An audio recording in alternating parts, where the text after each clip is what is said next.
પાટણના હારીજ નજીક છરીની અણીએ 26 લાખ રૂપિયાની લૂંટ. બાઇક સવાર લૂંટારુઓએ આંગડિયા પેઢીના કર્મચારીને લૂંટી લીધા.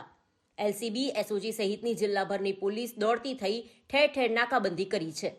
પાટણ જિલ્લાના હારીજ સમી હાઈવે પર આવેલ કઠીવાડા નજીક સોમવારે મોડી સાંજે કેટલાક બાઇક સવારોએ છરીની અણીએ આંગડિયા પેઢીના કર્મચારી સાથે 26 લાખ રૂપિયાની લૂંટ ચલાવી હોવાની પ્રાથમિક માહિતી મળતા પાટણ જિલ્લાની એલસીબી અને એસઓજી સહિતની તમામ પોલીસ મથકની પોલીસ દોડતી થઈ જવા પામી છે.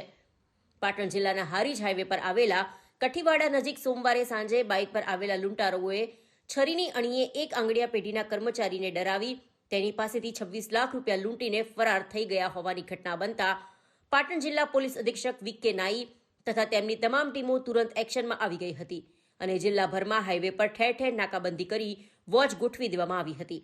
તેમજ પાટણ જિલ્લાને અડીને આવેલા મહેસાણા અને બનાસકાંઠા સહિતના જિલ્લાઓની પોલીસને આ લૂંટ બાબતે એલર્ટ કરી દેવામાં આવ્યા છે.